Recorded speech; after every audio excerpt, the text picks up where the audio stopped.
Salut à tous, on se retrouve aujourd'hui pour un nouveau bilan lecture et je vais vous présenter mes dernières lectures de janvier.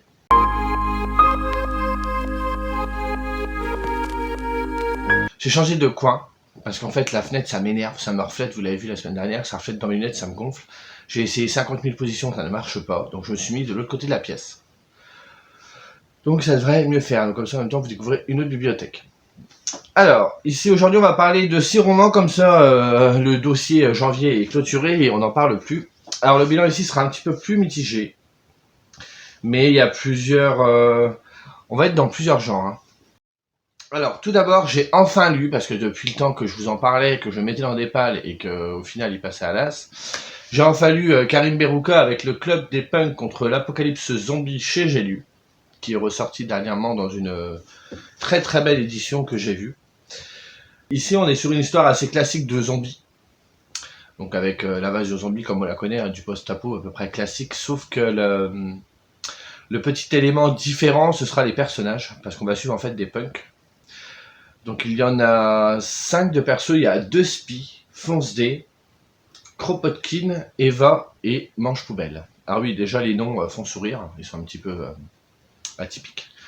Et du coup on va les suivre au début, ils sont dans leur espèce de squat. Et ils vont découvrir par hasard, entre guillemets, que les zombies sont arrivés, ils comprenaient pas trop ce qui se passait. En même temps, 2 spies et Fonce D, ils passent leur temps sous acide, donc forcément ils sont pas vraiment sur Terre. Et face à ça, il vont bien falloir faire quelque chose. Et la première chose qu'ils décident de faire, surtout leur chef, là, Kropotkin, qui est un petit peu le leader, décide de planter un drapeau anarchiste au sommet de la Tour Eiffel. Après, même si on va rester dans une histoire assez classique d'invasion zombie, donc si vous en lisez, il n'y aura pas vraiment de surprise de prime abord. Après, l'auteur, il va beaucoup jouer sur tous les personnages. Parce qu'on est vraiment face à des anti-héros qui sont bien allumés, hein, faut bien le reconnaître. Leur motivation aussi, on n'est pas là pour sauver Pierre, Paul ou Jacques. On a l'impression que ça leur passe un peu au-dessus, pas vraiment, mais il n'y a pas cette oppression, vous savez, d'apocalypse comme on peut avoir dans un roman ordinaire. Après, le roman en soi, la narration, la façon d'amener les choses va vraiment être à l'image de ces héros-là. Donc, comme je vous dis, la plupart, ils passent leur temps dans les drogues dures. Donc, du coup, le récit va prendre un peu cette ambiance-là. Donc, c'est un petit peu perché. Pas trop perché non plus, parce que je trouve que l'auteur a quand même une plume qui est travaillée, il reste quand même sur un récit, il part pas dans tous les sens non plus. Et il vous amène cette dimension un peu psychédélique tout en restant assez terre à terre dans l'écriture pour que tout le monde s'y retrouve. Bon après, je vous préviens, il y a quand même un ton qui est donné assez spécial, faut aimer. Moi je vous avouerai que j'ai pas non plus été de fou dessus. Mais il y a quand même quelques petites touches originales dans la construction du récit.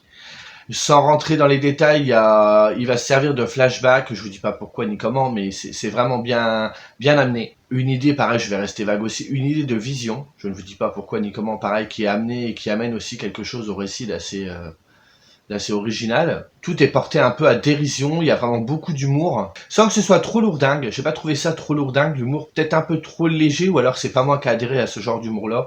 J'ai souri quelques fois, j'ai ri 1 ou 2 fois, mais j'ai pas non plus. Je m'attendais franchement à rire beaucoup plus que ça.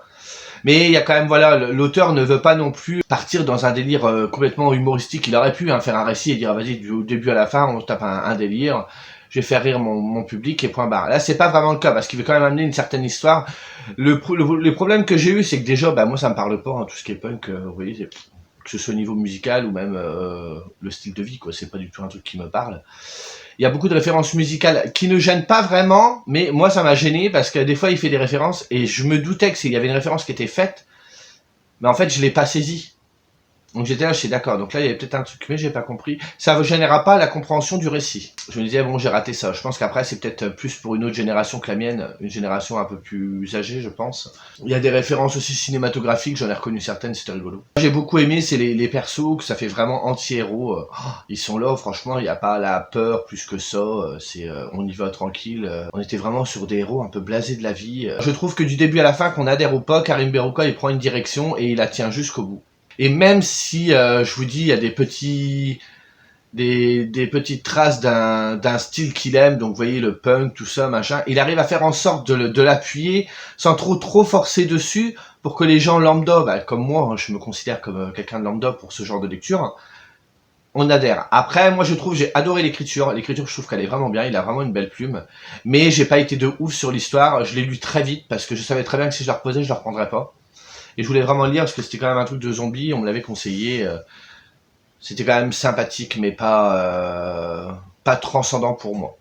Après, j'en ai deux autres. J'ai un recueil de nouvelles de lui. Les ballons dirigeables rêve-t-il de poupée gonflable, qui est un recueil de nouvelles. Et j'ai aussi Le jour où l'humanité a niqué la fantaisie. Donc je me suis dit, peut-être que s'il n'y a pas cette dimension punk, peut-être que ça peut me plaire plus. Donc je tenterai prochainement. Après, je vous dis, il faut vraiment vous dire que vous partez d'un truc. Alors c'est pas trop perché non plus, ça y est suffisamment pour refléter l'état d'esprit des héros. Il a réussi à le faire sur ses personnages, mais également sur la narration en soi. Je trouvais qu'il y avait vraiment... Son truc est bien fait. Je pense que c'est moi. De ce côté-là, il n'y a pas de problème. Je pense vraiment que c'est moi. Après, ça reste sympathique. Il reste dans une lignée, je vous dis, il part pas dans tous les sens. Et on sent que c'est un auteur qui fait pas n'importe quoi. Mais bon, ça n'aura pas marché avec moi. J'avais lu, comme je vous expliquais la semaine dernière, La Dame aux yeux vides. J'avais pas été de ouf dessus. Bon, j'avais bien aimé ma lecture, je l'avais lu très vite, mais il y avait des choses qui m'avaient un peu dérangé. J'ai enchaîné avec celui que je viens de vous montrer, qui était pas mal, mais pareil, j'étais pas non plus de ouf dessus. Donc je me suis dit, il faudrait un truc qui me rebooste, parce que je dis là, ça sent mauvais, quoi. Donc du coup, je suis parti sur L'étranger dans la maison de Shari Lapena, donc un petit thriller domestique. Je crois que c'est le premier thriller domestique que je lis, parce que moi, les thrillers, j'en ai lu il y a des années, j'en lisais régulièrement. Ensuite, je me suis un peu stoppé, et comme je vous ai déjà expliqué, moi, je lisais surtout des thrillers pour le mois de le Black November, sinon j'en lisais pas. Et là, je me suis dit, ça faisait un petit moment que je l'avais dans ma palle, ça devait faire un an. Je dis, bah écoutez, on va partir là-dessus. Ici, on va suivre un couple qui s'appelle Karen et Tom, qui ont tout pour être heureux, qui sont mariés depuis 2 ans. Quand le roman commence, ça commence vraiment tout de suite. On suit Karen qui est complètement paniquée, qui sort d'un restaurant désaffecté, on sait pas trop ce qui se passe, elle est dans un quartier malfamé. Elle monte en voiture et on sent qu'elle est vraiment stressée. Elle traverse la ville à toute berzingue et elle a un accident. À côté de ça, on va faire la connaissance de Tom qui rentre chez lui et qui trouve bizarre, la maison elle est ouverte. Karen elle est pas à la maison. Il se dit c'est pas dans ses habitudes. Il voit qu'elle est en train de préparer à manger, qu'elle a tout laissé tomber.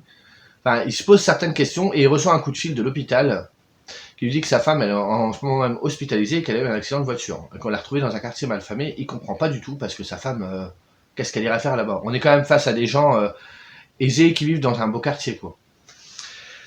Et en se rendant là-bas, Tom il va se rendre, et on va lui dire que sa femme est amnésique, elle a une sorte d'amnésie temporaire, je crois, si je vous dis pas de bêtises. Oui, c'est ça, une amnésie temporaire et qu'elle ne se souvient pas des derniers événements.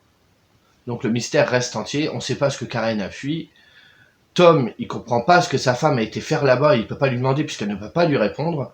On reste dans le flou, et derrière ça, il va se passer des trucs, il y a une enquête qui est mise en cours, qui est mise en route, et on va venir interroger Karen. En plus, les flics, ils croient pas vraiment à l'hypothèse de l'amnésie, ils pensent que la suspect, donc Karen, elle leur joue un peu de la flûte. Alors, le premier petit souci que j'ai eu avec petit souci, c'est vraiment pas grave, hein. Mais en fait, quand j'ai lu le résumé, je trouve que la deuxième partie du résumé correspond pas vraiment à ce qui se passe dans le roman. Alors, ça y correspond, mais je trouve qu'il parle d'une chose qui est présente dans le roman, mais je trouve pas que ce soit le cœur de l'enquête, en fait, pas de l'enquête, du sujet, parce qu'il n'y a pas vraiment d'enquête, on est sur un thriller domestique, donc on va être plutôt du côté des couples que du côté des flics, même si on va suivre un petit peu les flics, mais on n'est pas dans un thriller traditionnel. Karen, donc, elle est en convalescence chez elle pour essayer de reprendre sa vie normale. En plus, on lui dit que son amnésie, elle est temporaire, elle va revenir petit à petit, mais elle n'est pas maître de ce qui va se passer, elle ne sait pas quand ni comment ça va revenir. Donc elle doit vivre normalement, et petit à petit, des bribes de souvenirs vont revenir, et on va pouvoir découvrir ce qui s'est passé. Karen, elle trouve qu'il y a quelque chose qui cloche dans sa maison parce qu'il y a quelqu'un, elle est persuadée qu'il s'introduit chez elle parce qu'elle trouve des détails assez bizarres. Genre, elle rentre chez elle, elle est persuadée d'avoir fait sa vaisselle, qu'il n'y a plus rien sur la cuisine, hein, sur le plan de cuisine. Et quand elle rentre, elle voit un verre d'eau. Elle est persuadée que c'est pas elle. Et son mari à côté lui dit mais non, c'est toi. Il fait tu sais, comme en ce moment t'as des petits soucis à la tête, t'as dû oublier quoi. Il parle de ça derrière et je trouve que c'est pas vraiment le point crucial du roman. Moi, j'ai pas trouvé. Après, peut-être qu'ils ont voulu garder tout le mystère, je sais pas, donc j'en parlerai pas forcément. Alors, je sais pas si c'est le fait que je sois novice dans ce genre-là, donc le thriller domestique. Je sais pas si c'est comme ça à chaque fois, si ça peut être différent, mais moi, j'ai vraiment eu une grosse impression de voir une sorte d'épisode de Desperate Housewives et de me retrouver à Wisteria Lane. C'est vraiment le sentiment que j'ai eu parce que vous verrez dans ce roman-là, il y a très peu de personnages. Et pareil, les lieux, il y en a très peu aussi. On est essentiellement avec Karen et Tom dans la maison. Plutôt sympathique, assez surprenant parce que je sais que je suis très difficile en thriller, enfin très difficile. Je suis toujours en demande où j'ai envie de lire un thriller avec une fin qui me scie les jambes. J'aime bien être super surpris, tomber sur les fesses et me dire waouh, ah je m'attendais pas à celle-là, je suis secoué quoi. Et en général, tu vois la fin, je dis ouais bon, enfin je l'ai plus ou moins vu avant de venir et tout. Et là c'est un petit peu différent parce que je trouve que Shari Lapena, elle prend le pli de jouer avec ses lecteurs. Tout le long du récit, elle va s'amuser avec vous, tenez, elle va vous mener comme ça. Tout le long du truc. Et arriver à un moment au milieu du récit, parce que moi, j'ai une fâcheuse habitude, c'est qu'il y en a qui arrivent à lire un thriller, à mettre leur cerveau de côté, ne pas réfléchir et se laisser emporter par le truc. Moi, tout le long, je pense que comme la plupart des gens, hein, je ne suis pas unique là-dessus, mais moi, souvent, je suis là, attends, alors c'est qui? Alors attends, si elle dit ça, elle a dit ça, ah, tout à l'heure, c'est lui qui a fait le coup. Ou alors, attends. Et je suis en train de faire 50 000 théories dans ma tête, et là, en fait, arrivé à la moitié du récit, à peu près, je me suis dit, mais je peux me reposer sur rien, en fait. Et je trouve que c'était vachement bien joué. La fin est bien. Je dirais pas que la fin m'a transporté non plus, mais après c'est moi. Je sais pas, peut-être que vous, ça va vous scier, mais franchement, vous pouvez y aller. Il est pas très long. Il fait 330 pages. Les chapitres sont vraiment courts. Donc on a tendance à tourner les pages assez vite. Le début est peut-être un petit peu long à se mettre en place, mais on va être vraiment dans un thriller domestique où il va y avoir une certaine paranoïa qui va dominer. Vous savez plus qui fait quoi, est-ce qu'on doit faire confiance à un tel ou pas, est-ce que si, est-ce que ça. Ça, c'est vraiment présent et c'est vrai que c'est ça qui a causé ma confusion en fait et le doute tout le long du roman. Mais elle arrive vraiment bien à maîtriser son suspense. Je vous dis, arrivé à la moitié, moi je savais plus où donner de la tête. Et franchement, efficace. J'ai trouvé que c'était pas mal. Je me suis rendu compte que le thriller domestique c'est vraiment bien. Donc il faudrait que j'essaye parce que je sais que il y a Liane Moriarty qui est un peu spécialisée là-dedans. Il faudrait que j'essaye, bon pas Petit secret grand mensonge parce que j'ai vu la première saison de Big Little Lies, donc il n'y a pas d'intérêt à ce que je relise le roman. Je me rappelle trop de la série. Mais il faudrait peut-être que je me penche sur elle, ou d'autres. Je sais pas si vous avez des titres de thriller domestique que vous avez vraiment beaucoup aimé, que je pourrais découvrir. Mais celui-là était vraiment sympa. Shari Lapena, je sais que j'y retournerai avec plaisir parce que c'était vraiment, vraiment sympa. Suite à ça, je suis reparti dans un autre genre, donc dans de l'horreur, horreur fantastique. J'ai lu Vous êtes cordialement invité d'Alex Sol en auto-édition. Donc autrice que j'ai vraiment envie de découvrir depuis un petit moment. Je crois que je vous avais montré dernièrement dans un book haul que je m'étais procuré Myrial et également de la SF. Les planètes, je ne sais plus quoi, enfin je ne sais plus le titre. Enfin bref, on s'en fout. Et du coup j'ai commencé par celui-ci. Donc dans cette histoire on va suivre 4 survivants qui ont failli périr dans une fameuse maison, donc c'est le manoir Bonon, un incendie qu'on suppose criminel qui a ravagé le manoir, où en fait c'était des enfants qui étaient là en colonie de vacances. Et du coup, eux ont réussi, les 4 enfants ont réussi à en sortir vraiment de justesse. Ils sont ressortis dans un état pitoyable, couvert de sang et tout, sans jamais qu'on sache vraiment ce qui s'est passé.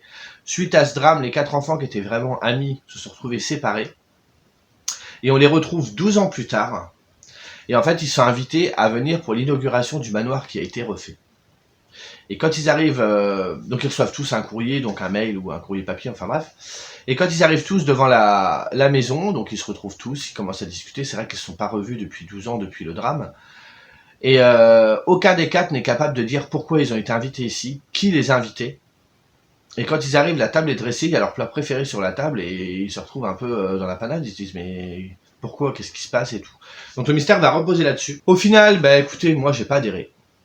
J'ai pas aimé quoi. Enfin après c'est tout, c'est personnel hein, parce que j'ai été voir sur Instagram et franchement la majorité des avis sont positifs. Moi ça l'a pas fait du tout. Déjà j'ai trouvé qu'au niveau de l'introduction c'était très long. Fallait attendre une centaine de pages pour que ça commence à se décanter. Bon après je comprends, faut qu'elle pose son ambiance ou après déjà là moi j'ai pas adhéré donc déjà à partir du moment où moi j'adhère pas trop dès les 100 premières pages, mais j'ai laissé une chance au roman. J'ai dit bon c'est pas grave, c'est un petit peu long à se mettre en place, ça se justifiera peut-être par la suite, on va continuer. Donc j'ai continué et au final ça n'aura pas été du tout, donc c'est un huis clos. Je ne peux pas vous dire pourquoi ni comment, je veux pas spoiler mais je suis obligé d'en parler. Et au final, on se retrouve avec beaucoup trop de personnages, vous comprendrez en lisant. Et j'ai très vite été dans la confusion, qui était qui faisait quoi, je comprenais plus. Enfin, donc je vous dis, ça peut être dû à moi. Et j'ai vraiment eu du mal avec ça déjà. Ensuite, le deuxième petit souci que moi j'ai eu du mal, c'est qu'il y a beaucoup trop de rebondissements. Je trouve qu'il y a une ou deux fois où on arrive plus ou moins à se poser et à essayer de décanter la chose. Mais moi j'aime bien quand il y a du rebondissement, mais que derrière il y a des moments de calme pour que ça nous laisse le temps de digérer l'intrigue, ce qui se passe, de remettre nos idées en place et après on repart. Et là, j'ai l'impression de courir à perdre haleine tout le temps et de jamais avoir vraiment le temps de me reposer. Et on m'a amené des infos et des infos et des infos. Et au bout d'un moment, j'ai complètement décroché. Je comprenais plus rien. L'autre élément qui m'a gêné aussi, c'est que... Donc on est sur un roman fantastique. Hein. Je ne vous gâche pas, je vous gâche rien, quoi. Et justement, l'auteur... Après, je peux comprendre le choix de l'auteur. L'auteur, je pense qu'il a voulu prendre plusieurs genres et faire son truc. Parce que dans le fantastique, vous avez plusieurs fantastic horror, vous avez plusieurs genres, vous avez la possession, vous avez la hantise, vous avez plein de trucs. Et du coup, il a voulu emprunter à tout ça, mais mettre tout dedans. Et avec moi, ça n'aura pas marché du tout. Enfin, j'ai trouvé que c'était trop. Et c'est ça le problème en fait. Je trouve que dans ce roman, c'est trop en fait. Il y a trop de rebondissements, trop d'utilisation du fantastique. Enfin, je saurais pas comment vous expliquer ça, mais vous voyez ce que je veux dire? Au lieu de rester, par exemple, je dis une bêtise, mais on peut aller sur un roman et dire, bon, aujourd'hui, dans ce roman-là, on va parler que de possession. Dans celui-là, on est vraiment sur la thématique de la maison hantée. Et là, en fait, je peux pas vraiment vous dire. Même si j'ai envie de vous dire que ça va plus sur un genre que l'autre. Ouais, et encore. Parce qu'au bout d'un moment, c'est Laurent dans toute sa splendeur. Je vais attendre. Puis au bout d'un moment, j'arrive à 150 pages. Et je me dis, oh, ce serait dommage de l'arrêter alors que t'as la moitié, Laurent, continue. Et au final, j'aurais pas dû parce que j'ai continué. Et je vous dis, arrivé à 50 pages de la fin... Pourtant, vous voyez, c'est pas écrit spécialement petit, il est super confort, il fait que 300 pages. Mais quand vous aimez pas une lecture, arriver à la fin, mais c'est une torture. Et je me dis, mais pourquoi tu t'affliges ça, quoi? Enfin bref, ça ne l'aura pas fait du tout avec moi. C'est pas grave. Ce n'est que le premier titre d'Alex Sol. J'en ai encore deux, j'essaierai les deux autres. Et on verra bien. Et puis après, c'est tout. Hein. Si ça ne me convient pas, c'est que voilà, c'est pas fait pour moi. Et puis ça sera peut-être fait pour d'autres. Hein. Après, il est pas vraiment gore. Bon, moi, il m'a pas fait peur du tout, mais donc c'est pas gore. Si jamais vous voulez y aller, vous pouvez y aller. C'est pas très gore. C'est comme celui-ci. Hein. Il n'y a pas trop d'effusion de sang et tout, donc c'est assez soft. Et ici, c'est pareil. Il n'y a pas vraiment de scène. Il doit y en avoir quelques-unes, mais encore, ça va. C'est pas non plus. C'est pas trop. Enfin, moi, j'ai pas trouvé. Après, c'est ma sensibilité à moi, la vôtre, je sais pas. Mais au final, non. Celui-là, non. Je vais pas dire. Donc du coup. C'était un peu chaotique, un coup ça allait, un coup ça allait pas au niveau de mes lectures. Je dis Laurent, fais quelque chose parce que c'est pas le moment de faire un mois de lecture décembre 2.0 où rien ne va quoi. Donc j'ai dit on va partir carrément sur autre chose. Et pour partir sur autre chose, on est parti sur autre chose. Je suis parti sur une romance. C'est vrai que je crois que j'en ai jamais présenté sur la chaîne. Mais moi j'aime bien lire une petite romance de temps en temps. Le seul truc qu'il ne faut pas, c'est qu'il y ait trop de scènes de sexe. Moi ça me bloque tout de suite. Et comme vous pouvez le voir, hein, les romances, j'en ai un petit peu ici. Hein. Donc je me suis dit, ce serait peut-être temps de les lire. Et j'ai pas pris de gros risques, parce que je suis parti sur Behind the Bars de Brittany Setcheri. Et moi, Brittany Setcheri, j'avais lu la tétralogie des éléments. Et j'avais vraiment surkiffé. Donc j'ai dit, on repart avec elle, je suis sûr que ça va le faire. Et effectivement, ça l'a fait de ouf. Donc ici, on va suivre Jasmine Green. C'est une jeune lycéenne qui intègre le lycée pour la première fois alors qu'elle est en seconde ou en première, parce que jusqu'à sa plus tendre enfance, en fait, elle avait des cours à la maison. Alors, je sais plus si c'est sa mère qui lui faisait cours ou si elle avait des profs particuliers, je sais plus. Et sa mère, en fait, elle lui faisait faire des cours à la maison parce qu'elle n'a qu'une envie, c'est que sa fille devienne une star. Donc la gamine doit prendre des cours de chant 2-3 heures par jour, pareil pour des cours de danse. Sa mère est toujours après elle. Elle a qu'un objectif, c'est que sa fille devienne une star et c'est tout. Parce que sa mère a raté le fait de vouloir devenir ce qu'elle était, je vous dis pas pourquoi. Donc du coup, elle reporte tous ses souhaits et ses rêves sur sa fille, et sa fille, elle en peut plus, quoi. Donc au bout d'un moment, elle dit à sa mère, écoute, donne-moi au moins cette faveur, accorde-moi le fait d'être scolarisé. Donc sa mère, elle dit, ok, par contre, tu fais pas un pas de travers, sinon tu reviens à la maison, quoi. Donc elle intègre le lycée. Jasmine, c'est plutôt une fille, qui est pas, je dirais pas qui passe inaperçue, mais qui est plutôt cool, tranquille, qui présente bien, donc elle va plutôt faire partie des gens qui sont bien vus. Jusqu'au jour où elle va croiser la route de Elliot. Et elle se rend compte qu'en fait, Elliot, il est harcelé par certains gars du lycée, dont un qui drague Jasmine. Et du coup, elle comprend pas ce qui se passe. Surtout qu'Elliot, elle l'avait toujours vu sans vraiment faire attention à lui, parce qu'Elliot, c'est quelqu'un de discret. Jusqu'au jour où elle l'a vu, donc ça se passe à la Nouvelle-Orléans. Elle l'a vu au coin d'une rue jouer du saxophone, il jouait de la soul, ou du jazz, je sais plus. Et elle a trouvé qu'il jouait comme un dieu, que elle, Jasmine, elle est chanteuse, du coup, elle a une belle voix, elle aime la musique. Et du coup, elle a trouvé que derrière ce qu'il jouait, voilà, il était vraiment incroyable et tout ça. C'est pour ça que le lendemain, quand elle voit qu'il se fait harceler à l'école, elle comprend pas tout, quoi. Elle fait comment un gamin comme lui peut se faire harceler alors que... Enfin, il y a quelque chose qui l'a touché dans sa musique qui fait qu'elle s'intéresse à lui. Elle finit par discuter un petit peu avec lui. Elliot, il est bègue, il n'arrive pas très bien à parler. Devant elle, il perd tous ses moyens. Et Jasmine, elle essaie de se rapprocher de lui. Et lui, il s'éloigne un petit peu parce qu'il se dit, une belle fille comme ça, s'intéresser à moi, je vois pas ce qu'elle me trouve, quoi. Et il a peur qu'en fait, ce soit une des filles qui soit un peu bien vue à l'école et que il anguille sous roche. Au final, il se rapproche petit à petit. Jasmine essaye de lui redonner confiance. Elle lui montre qu'il est quelqu'un de bien, qu'il est pas inutile, quoi. Et on sent qu'il y a un petit sentiment amoureux qui commence à germer. Donc ça se passe plutôt bien. La vie va les séparer, donc je ne vous dis pas pourquoi ni comment, et on va les retrouver 6 ans plus tard, et on va voir comment leur relation va évoluer et comment ils vont se retrouver. Je le dis parce que c'est écrit derrière, donc je ne spoil rien. Et voilà, ben moi encore une fois, Brittany Cherry, voilà. Je l'ai bouffé en 2 jours, bon après vous savez la romance ça se lit super vite. Il fait presque 500 pages, c'était que du bonheur. Moi cette autrice, je trouve qu'elle a son truc, elle a des phrases simples, elle cherche pas à en faire des caisses, mais justement elle arrive à insuffler une émotion dans ses histoires, à nous... Je vous dis, vous lisez 3-4 chapitres, ça y est, vous êtes en empathie avec les personnages. J'ai adoré Elliot, j'ai adoré Jasmine. Il y a d'autres personnages qui sont absolument géniaux dedans. Bon, comme d'hab, j'ai fini avec les larmes là. J'avais envie de chialer 50 fois dans le roman parce que je trouve que... Enfin, moi, l'émotion qu'elle dégage, ça me parle à chaque fois. Et j'ai adoré le fait qu'elle aborde des sujets comme le harcèlement, qui était très bien vu. Oui, alors je suis d'accord, il va y avoir certains clichés. Après, on connaît la fin, mais j'ai envie de vous dire, oui, on connaît la fin, mais vous regardez, vous prenez un thriller, dès le début, vous savez qu'à la fin, on va chercher un tueur, quoi. Vous prenez un livre de fantasy, à la fin, faut... Soit il y a un élu qui doit affronter la prophétie, il va y arriver, soit c'est une histoire avec une quête, et puis à la fin, bah, ils vont réussir plus ou moins à y arriver. Enfin, c'est toujours le même truc, mais c'est pareil partout. Après, oui, c'est vrai qu'il y a des fois, il y a des belles envolées où tu te dis, j'aimerais bien que dans la vie, ce soit comme ça, c'est pas le cas. Mais je trouve que quand même, elle aborde des sujets durs, et elle a cette petite manière à elle, sans prétention du tout, mais d'amener une petite philosophie de vie. Enfin, moi, j'ai adoré, quoi. J'aurais pas grand chose à dire de plus dessus. La dimension musicale était vraiment bien vue. D'ailleurs, moi j'ai bien aimé parce qu'à la fin, Brittany Cherry nous parle de musique. Je ne suis pas un expert de la soul, parce que c'est vraiment la soul et le jazz qui est mis en avant. Mais en fait, elle a mis quelques playlists, donc quelques titres de musique dont elle parle dans le roman et quelques titres d'autres artistes. Et du coup, je dis tiens, je vais aller écouter. En fait, je les connais. La plupart, je les connaissais sans pouvoir mettre un nom dessus. Mais du coup, c'est bien, ça m'a mis un petit peu plus dans l'ambiance et ça a prolongé un peu l'histoire. C'était vraiment sympa. Moi, j'y allais juste pour une bouffée d'air frais, pour voilà, je sais où je vais, j'ai pas d'attente de ouf et du coup, bah ça passe crème. C'est génial. Donc du coup, je pourrais vous dire que c'est un plaisir coupable, mais non, je vais arrêter de dire ça parce que j'ai pensé à ça il y a pas longtemps et voilà. À quel moment faudrait qu'un plaisir soit coupable? Pourquoi on devrait se culpabiliser de se faire plaisir? Bah non. Il y en a qui vont dire, ouais, la romance, j'en lis pas, j'aime pas. Chacun fait ce qu'il veut, chacun aime ce qu'il veut. Moi, je sais qu'une fois de temps en temps, j'aime bien, je vais pas dénigrer ce genre-là. Il y en a qui adhèrent pas, ils adhèrent pas.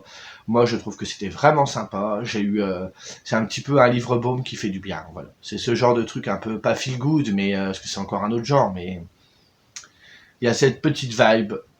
Vous partez pendant 500 pages, vous vous évadez, il se passe ce qui se passe, et là pour le coup ça a matché de ouf.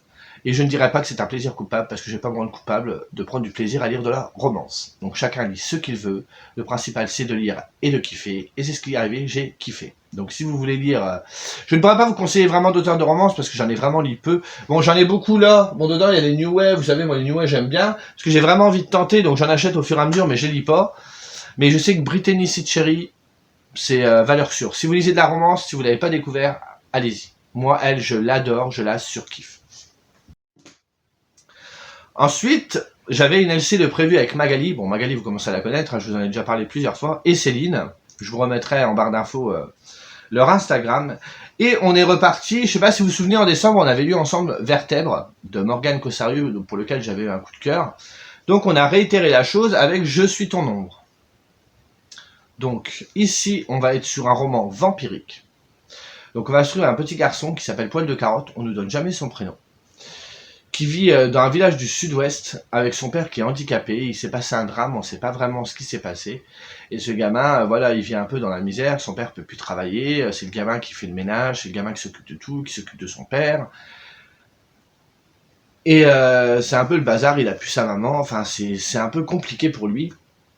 Jusqu'au jour où il se rend dans une maison incendiée, qui est pas loin de sa maison à lui, et il trouve un carnet. Il ouvre le carnet, et au moment où il commence à le lire, c'est écrit « Si tu lis ces lignes, prie pour que je ne sois... Ah, si tu lis ces lignes, prie pour que je ne sois pas déjà mort, sinon c'est toi qui mourras. » Donc le gamin, il attrape le carnet, il le balance sous son meuble, et il se dit « Il faut plus que je le lise, quoi. » Et la curiosité le pousse à y retourner, et du coup, en ouvrant ce carnet et en le lisant, il va découvrir la vie de deux autres personnages. Je ne sais plus trop l'époque, donc je ne veux pas dire de bêtises, mais on se retrouve à l'époque où on commence un peu à explorer le nouveau monde, donc l'Amérique, les Amériques, et on se retrouve dans le bayou. Donc on va être, il y aura la thématique de l'esclavage et tout, avec les Anglais qui se pointent là-bas, qui profitent du peuple noir pour essayer de faire richesse sur ce nouveau monde. Donc au final, bah, écoutez, autant Vertèbre a été un coup de cœur, autant celui-ci c'est une déception. J'ai lu franchement avec peine. Il fait 330 pages d'ailleurs en cours de lecture. Magali nous a quittés parce que franchement elle en pouvait plus. Je trouve que les 200 premières pages, il se passe pas grand chose. Parce qu'autant on va suivre Poil de Carotte dans le présent, dans son quotidien, mais c'est pas vraiment intéressant. En plus le personnage est détestable au possible, maltraitance animale. Il est méchant avec ses camarades, avec son meilleur ami. Franchement, et le gamin est détestable. Alors oui, il lui est arrivé des malheurs dans la vie et tout, je suis d'accord. Mais de faire un portrait d'un personnage comme ça, et il y en a, le pire c'est qu'il y en a, parce que vous savez, comme d'habitude je vais voir les critiques, il y en a qui ont réussi à entrer en empathie avec ce gamin-là. Moi pas du tout. Hein. Franchement, si vous êtes un peu sensible à tout ce qui est maltraitance animale, bon c'est pas non plus très très gore surtout au début, mais enfin moi ça m'a vite tilté. Moi je supporte pas qu'on fasse du mal aux animaux, et ce que le gamin il fait déjà, moi ça m'a gonflé, et après c'était fini. Hein. Je pouvais plus le trouver sympathique le gamin, mais du tout. Donc déjà il y a ça. Après il y a le récit qu'il va lire, donc qui se passe dans le bayou, et arrivé à 200 pages, donc un peu plus de la moitié, il en fait 330. J'étais là, mais elle veut nous emmener où quoi? Elle veut nous emmener où? À quel moment? Parce qu'on se doute bien que tôt ou tard les deux histoires vont se rejoindre. Et je voyais pas du tout comment elle allait faire. À côté de ça, un truc qui m'est jamais arrivé, quand j'ai lu la première partie, donc elle devait faire dans les 50 pages, et après on en a discuté avec les filles, et j'ai dit aux filles, j'ai un petit problème avec ce livre, c'est que j'ai l'impression de lire la même chose que Vertèbre. Le personnage, au niveau de sa description, bah, il vit seul avec son père, c'était pareil pour la gamine, je sais plus comment elle s'appelait. Au niveau social, c'est pas le top. Le gamin, il est plutôt pauvre. Il a plutôt un milieu, voilà, son père est handicapé. La gamin, pareil, a une façon de parler assez, il jure un peu comme un charretier, vous voyez. Il n'a pas un langage très soutenu. Et en fait, quand j'ai 50, celui-là a été écrit avant Vertèbre, hein, et je me dis, mais c'est cool, c'est la même chose que Vertèbre. Enfin, c'est vraiment, j'ai eu l'impression que ce livre-là faisait écho à l'autre, et je me dis, bah, c'est un peu trop présent. Je suis bien d'accord. Il y a des auteurs qui vont avoir plus ou moins les mêmes ficelles dans la présentation des personnages, dans la thématique de leur histoire, mais là, c'était vraiment, vraiment très, très présent. Et je me suis dit, bah, c'est quoi cette histoire? Je comprends pas tout, quoi. Bon, ce phénomène-là s'est estompé. Mais là, je vous dis, le gamin, j'ai pas adhéré. L'histoire dans le bayou, j'ai trouvé que c'était long. Par contre, je reconnaîtrais, et ça c'est un truc qui était top, c'est que l'autrice arrive à mener deux récits parallèles, donc le passé et le présent. Et en fait, elle change carrément sa plume, sa façon de décrire les choses. Quand on est dans le bayou, elle va être vraiment dans de la description détaillée et tout, alors que quand on est dans le présent, le gamin, il a un langage assez familier. On va suivre les actions, ça va être beaucoup moins détaillé, et elle arrive vraiment à manier ses deux plumes, et l'écriture, je reviens pas dessus, franchement, Morgane Cossarieu, au niveau de sa plume, c'est super. Hein. Mais non, l'histoire, j'ai vraiment eu... En plus, tout le monde me disait, mais tu verras, c'est vachement sombre, c'est vachement malsain. Ah oui, oui. Alors, trigger warning, je vous dis pas pourquoi, mais il y a une scène qui est très très très dérangeante à la fin du livre. Je ne peux pas vous dire vraiment pourquoi. Même avant, d'ailleurs, c'est même avant. Avant, c'est sous-entendu. Il y a un truc où c'est sous-entendu, il y a, entre guillemets, je vais vous dire, de la pédophilie. Donc, c'est pas que je spoil, vous verrez pourquoi. C'est sous-entendu, donc je vais vous dire, entre guillemets, ça passait. Elle nous faisait comprendre sans vraiment nous en parler, donc à la rigueur, ça va. C'est malaisant, mais c'est pas non plus, voilà. Mais arrivé à la fin, il se passe un truc et j'étais là, c'est pas possible. C'est pas possible. Et du coup, c'était la fin, quoi. C'était vraiment, vous voyez, j'avais dépassé la moitié, surtout que je veux dire, les 100 dernières pages, ça allait un peu mieux, j'étais mieux dans le récit, je trouvais ça un peu plus sympa, parce que quand on était dans le bayou, moi je décrochais constamment. Et sur la fin, je me dis, ah, il y a un peu d'action, ça commence à avancer, sans toujours savoir qu'est-ce qui allait relier les deux trucs. Et en fait, quand je suis arrivé à la fin, j'ai fait, ah ouais, tout ça pour ça. J'ai refermé le livre. Donc, trigger warning sur ce bouquin, hein, parce qu'il y a vraiment des scènes, je vous dis, entre la maltraitance animale et puis ce que je vous ai dit tout à l'heure, c'est quand même chaud. Donc, à vos risques et périls. Essayez si vous voulez, mais moi, c'est dommage parce que j'ai fait un peu le grand 8, quoi. Vertèbre, bon, j'avais vraiment adoré le ton qu'elle avait pris, le fait des années 90, il y avait le côté nostalgique, la gamine était super attachante. Et là, le gamin est détestable au possible. Je sais pas comment on peut aimer un gamin comme ça, quoi. Enfin, moi j'ai pas adhéré, il pouvait mourir, je m'en foutais, quoi. J'ai pas aimé. J'ai pas aimé du tout. Enfin bref. J'ai aimé la plume. J'aurais serré Morgane Cossarieux plus tard, hein, parce que je suis sûr qu'il y a encore des trucs qui peuvent être sympas. On reconnaît bien sa plume, on reconnaît bien son style, les sujets qu'elle aborde, ses personnages aussi, il y a toujours certaines thématiques qui reviennent, qui sont intéressantes. Mais là, le coup du vampire. Après, au niveau du vampire, le thème vampirique qu'elle emploie est très classique. On part sur vraiment le vampire de base. Mais moi, sinon, j'ai pas adhéré du tout. Mais bon. Et pour finir, parce qu'il faut bien finir un jour, parce que je vous parle. Je vous en avais parlé dans le book haul, j'ai lu Brandon Sanderson avec Cœur d'acier, et j'ai adoré. Donc ici, on est dans un univers où 10 ans, il y a un éclat qui est venu qui est venu du ciel et qui a frappé des hommes et des femmes, et ceux-ci se sont retrouvés pourvus de pouvoir, comme les super-héros, un peu à la Superman, Green Lantern et compagnie. Et du coup, on va les appeler les épiques. Et en fait, c'est plus ou moins eux qui vont gouverner le monde, parce que du coup, des simples mortels comme nous, qu'est-ce que je voulais qu'on fasse face à des gens qui ont des pouvoirs. Donc ils vont se mettre un peu à gouverner le monde. Et parmi tout cela, il y a un épique qui va bouleverser la vie d'un enfant qui s'appelle David. Il se rend dans une banque avec son père essaye de négocier pour un prêt ou pour de l'argent, ils ont pas trop de sous et tout. Et il y a un épique qui s'appelle l'exécuteur, il rentre dans la banque et il commence à tuer tout le monde, il a une sorte de rayon je crois.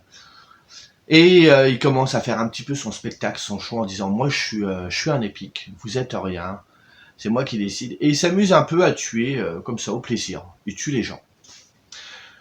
Jusqu'au moment où il y a un autre épique qui arrive qui s'appelle Cœur d'acier. L'exécuteur il se fait un petit peu dessus parce que faut savoir que dans les épiques il y a des échelons. Il y en a qui vont avoir des pouvoirs et il y en a qui auront vraiment des pouvoirs au-dessus. Cœur d'acier il est réputé pour être invincible. On peut rien faire contre lui. On peut lui tirer dessus, les balles vont l'effleurer, il ne sera pas blessé. On peut faire ce qu'on veut, rien n'en viendra à bout. Du coup l'autre épique il commence un peu à se rabaisser. Et Cœur d'acier commence à rentrer, il commence à tuer quelques personnes. Donc il commence à tuer des gens aussi. À un moment, qu'est-ce que fait l'exécuteur qui est derrière? Il veut le tuer. Et à ce moment-là, il y a le père de David qui arrive pour sauver Cœur d'acier, qui veut tirer sur l'exécuteur. Et quand il lui tire dessus pour le tuer, la balle effleure la joue de Cœur d'acier et Cœur d'acier se met à saigner. Il rentre dans une colère noire, il tue tout le monde dans la banque. David, le petit garçon, arrive à s'enfuir. Et il fait écrouler la banque sous terre. Et il s'en va. Et là, on comprend bien que Cœur d'acier, en fait, vient de révéler un de ses secrets. C'est qu'il n'est pas si invincible que ça. Il a un point faible. On ne sait pas lequel. Et il a voulu, en fait, tuer tout le monde pour que personne ne sache qu'il avait un point faible. Manque de bol, David a réussi à s'échapper. Et lui, il détient ce secret-là. Donc, ça commence sur les chapeaux de roue. La scène d'introduction, donc c'est ce que je viens de vous raconter, est franchement génialissime. Je trouve que Brandon Sanderson, il prend un angle sur les super-héros différent de celui qu'on peut voir. Et à côté de ça, donc je vous l'ai pas dit, mais du coup à côté de ça, à côté des épiques, il y a des redresseurs, c'est une sorte de résistance qui veut mettre à bas les épiques et retrouver leur liberté, quoi. Parce que là, ils sont vraiment sous le courroux de tous ces super-héros et ils sont un peu esclaves, quoi. Ils doivent faire ce que les autres leur demandent. Là, vous allez voir, il va vous décrire les États-Unis complètement différents. Alors, je sais pas si Chicago c'est pour New York, mais qu'on a changé de nom, ou Chicago qui vient de Chicago, je sais pas. Mais c'est dans ce genre de ville. Donc j'ai vraiment adhéré. Je trouve que voilà, je connaissais pas Brandon Sanderson, enfin je connaissais deux noms mais je l'avais jamais lu. Je trouve qu'il a une manière de vous amener les choses avec une simplicité La plume est très fluide, c'est très très accessible, et il vous amène tout son univers au fur et à mesure du roman. Donc toute cette histoire de hiérarchie avec les épiques, vous allez voir, il va en montrer plein. Jamais, jamais senti perdu. Je ne me suis jamais, mais jamais ennuyé. Ces personnages, j'ai été pris d'empathie pour eux, même les méchants, parce que les méchants ont ce truc. Vous allez voir, franchement, je rentre pas dans les détails, mais on va en découvrir d'autres. En plus, David, en grandissant, bah, il va un peu les étudier pour essayer de... Parce que son objectif, c'est de tuer Cœur d'Acier, quoi. Et du coup, on va avoir tout un panel là-dessus. C'était vraiment super, super intéressant. À côté de ça, on va suivre du coup ces redresseurs, hein, donc ce groupe de résistance. Et on va les découvrir tous un par un. Ils ont chacun plus ou moins leur spécialité. J'ai pas trouvé que c'était... c'est très accessible. J'ai pas trouvé que les personnages étaient particulièrement clichés. Ça allait. Les scènes d'action, franchement, il est décrit, mais c'est de ouf. Et je l'ai bouffé. Il fait 500 pages. Bon, il écrit relativement gros. Génial, je trouve. Alors je sais pas si celui-là, je pense qu'on peut le classer dans de la SF. C'est marque SF Fantasy. Et j'étais content parce que au final, moi je l'avais jamais vu passer, comme je vous ai dit, on parle souvent d'autres de ces titres. Et du coup, petit spoil, hein, vous le saurez avant l'heure, j'ai acheté du coup la suite. Donc vous avez Brassier, et ensuite vous avez Calamité. Franchement, hyper sympa. Et même si la fin... Il y a plus ou moins, il y a une fin. C'est-à-dire que quand il finit son roman, vous n'êtes pas sur un cliffhanger de ouf à vous dire il me faut la suite, il me faut la suite.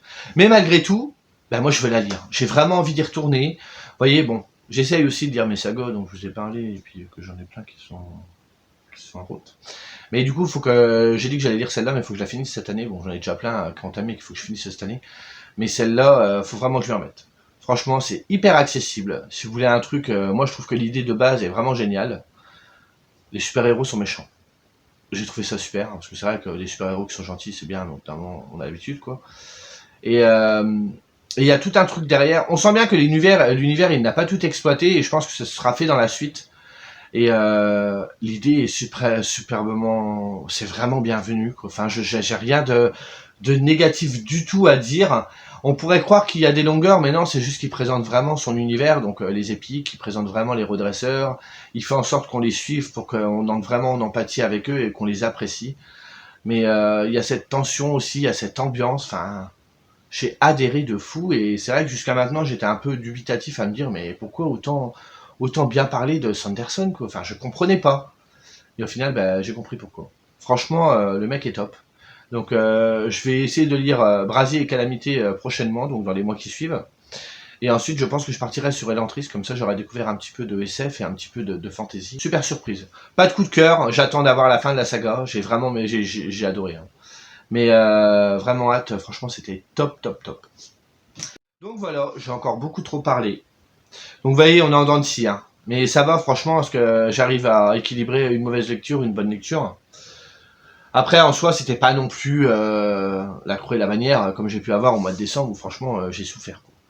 Donc c'est vraiment, vraiment, vraiment bien. Donc j'arrive plus ou moins à choisir un peu mes lectures, dans le bon sens du terme. Et je suis plutôt content des nouvelles découvertes que j'ai pu faire.